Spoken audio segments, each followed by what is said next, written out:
Gardevoir EX has quickly become one of the best decks in the format, placing second place at EUIC and taking down the London Cup, as well as being one of the most played decks on Played Out Limitless. So today we're going to go over what makes Gardevoir so strong and some counters that may help you beat the best deck in format. First things first, we gotta figure out why Gardevoir is so good. First up, 310 HP is pretty good for a stage 2 Pokemon, and 190 damage for 3 energy, while it's not spectacular, is solid. The main selling point of the card, of course, is that Psychic Embrace ability. Being able to infinitely attach energies is always a good thing in the Pokemon trading card game, as long as it's easy to set up, and Gardevoir is relatively easy to set up, especially because we have that trade Curlia to boost the consistency of the deck. The only really weakness here is we are a stage 2, so it's a bit harder to set up, and in order to accommodate that Psychic Embrace, we have to play lots of basic energies to get into the discard pile to accelerate to our Pokemon. But we have several very powerful attackers that we can load up, like Zacian, Cresselia, even like Mimikyu EX if you really wanted to. So Gardevoir really has a lot going for it. Now that we figured out why Gardevoir is so good, now we're going to try to figure out how to counter the deck. I come up with 4 ways to attempt to counter Gardevoir, the first being Retreat Lock. And this is looking at a lot of the successful Gardevoir lists. I have noticed that a lot of them are not playing any ways to retreat or to switch their Pokemon around, so just switch Escape Rope. There are some pennies creeping around, but Reason would say that if we have a way to put a non-1 Pokemon in the active spot, like a Lumineon or Radiant Greninja, for example, we just completely shut them down by locking it in place. Next up, I think Disruption might be a valid way to beat Gardevoir, because just since they have to play a stage 2 and have lots of moving pieces, a lot of energies, that I think it is reasonable that if we had someone to disrupt their hand, disrupt their board, slow them down, that we definitely could be able to beat it that way. And also, what about maybe some like walling Pokemon that have a lot of HP or have annoying effects that can make life difficult for the Gardevoir player? And then finally, there are a couple tool cards that, if all else fails, do seem like they might be effective ways to counter Gardevoir. So now I'm going to go over each counter individually, and where I'm going to explain what exactly we're going to be trying to do in that specific scenario and ways that the Gardevoir player could potentially outplay us. So our first idea was Retreat Lock. Use a Pokemon like Mawile or Snorlax to lock an unwanted Pokemon in the active spot, and we can use things like Manaphy to put one of those unwanted Pokemon into play if they're not going to do it for us. And this was used by some Lost in Box decks. There was even a Snorlax Stall deck that popped up in day 2. There was, of course, the control deck that Sandra Wojcik played.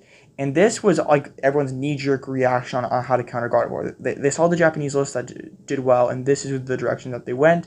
And smart players like Tord reacted accordingly and played Penny in their deck to pick up those annoying Pokemon.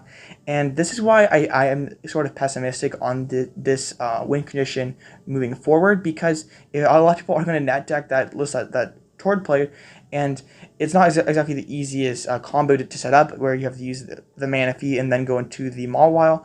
And sometimes that if they can do that Penny, take that knockout on your Mawile, Snorlax, or whatever you're locking them down with, it's going to take you like time to reset up that lock, and sometimes you don't have that time because you have to draw into those pieces manually. And also, I have seen murmurs of Escape Rope as a way to counter Alolan Vulpix. More on that in just a moment. But so overall, I would say that Retreat Lock, as things currently stand, was sort of like a week 1 play, where we saw it perform well at EUIC, but I think that now that the cat's out of the bag, it's going to struggle to counter Gardevoir and its current list. Next, let's take a look at Disruption. And I feel like this is the most ubiquitous or universal way to counter Gardevoir, and it's kind of more like a lazy approach. Or let me explain. Like you remember back in the day when like Mew was super dominant, Arceus had just come out, and this was before Drapion. So a lot of people just sort of said, "Path Marnie, I'm gonna beat Mew." And that sometimes worked, but other times they just rogered their stadiums and you were in for a bad time. And this feels for a similar way with Gardevoir. Judge Path is a very powerful, it's just very destructive to the Gardevoir player. They like to accumulate a lot of pieces, but sometimes if they just hit their Curlias and can start refining through the deck, then you're just not going to be, it's not going to be very effective. Of course, Avery is another very powerful disruption supporter. Stage 2 decks always like their bench very wide, and you can limit them with Avery whilst drawing some cards in the process. And I think Avery is one of the most effective ways to hinder the Gardevoir player. I just think it's most powerfully combined with something maybe like a Rapid Flow or a Moonlight Shuriken.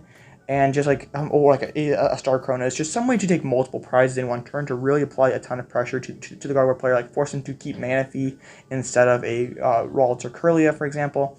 So I just think, to sum it up, Disruption is probably the easiest way to have some sort of anti-Gardevoir in your deck, but also is probably the least effective of all of the counters mentioned in today's video. And now probably the most interesting one, and that is Walls. We just saw Alolan Vulpix take down EUIC, so we know there's potential for this win condition. Tord did not play super well in that series. He admitted himself after the event. So how about Walls? Are Walls very effective at beating Gardevoir? Hisui and Goodra just has a lot of sustainability. Mimikyu is very hard for them to deal with, so shouldn't Walls be a great way to deal with Gardevoir? And I would say yes and no.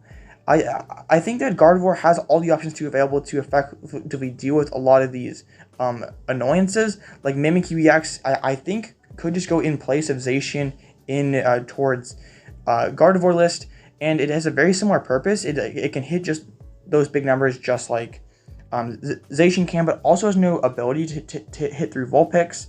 So I think that's definitely an option. Of course, the memory skip roll to just what really Tord should have done. If they try to go solo Vulpix, you can just make so they can't use that Snow Barrage or Rolling Iron, and then they can't lock you down, and then they can't win. And a very interesting one is Path to the Peak. You can shut off your own ability, and then you don't have an ability and you can just hit through that Snow Barrage. Or you can just draw Path to the Peak and shut off a Mimikyu's ability, for example. And then, of course, Escape Rope just puts it to the bench, and you can like boss it up later that turn, and then just take a knockout that way. I'm going to be very intrigued to see with upcoming tournaments like Portland, how well that Vulpix deck, the Vulpix deck rebounds. Like, does it have another strong performance in it, or is it just going to fall flat because of the counters that do come out? I think it will be a very interesting thing to watch develop, and I just think that we saw like this the Goodra like soft counter approach work. Vulpix obviously worked, Control worked as well. So I do think Walls might be one of the most valid ways to beat Gardevoir. And finally, we have tool cards. This is probably the most unconventional way to beat Gardevoir, and there are some pretty funny tool cards. I didn't stack them up like I did in the last frame, just to probably not a whole lot of people know what Box of Disaster and Panic Mask do.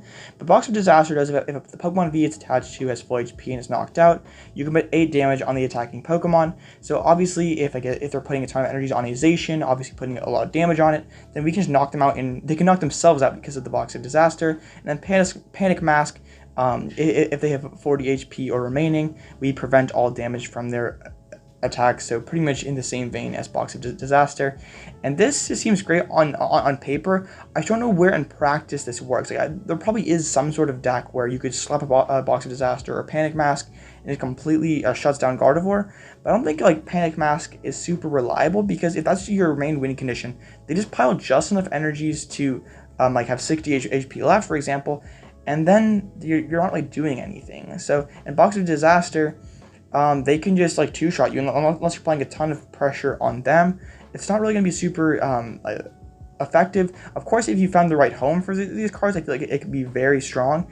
But and if that does happen, though, the Gardevoir player can just play Lost Vacuum and just send that card to the Lost Zone. Or even Emergency Jelly can heal it and make it so it's out of range of the Box of Disaster. Or you can still attack through the Panic Mask. So this is definitely a fun one to like go back and forth on. I'm definitely going to be trying to make these two tool cards work. But I want to know what you guys think. Do you have any counters for Gardevoir that I didn't mention in this video? And if you like this kind of content, will you please consider subscribing and liking this video? Just in general, what do you guys think of these not gameplay videos, definitely more technical breakdowns of certain decks or certain matchups? I'd appreciate all the feedback in the comment section down below. But then this is all I got for today, guys. This is Alloutblitzle. I'll catch you in the next one.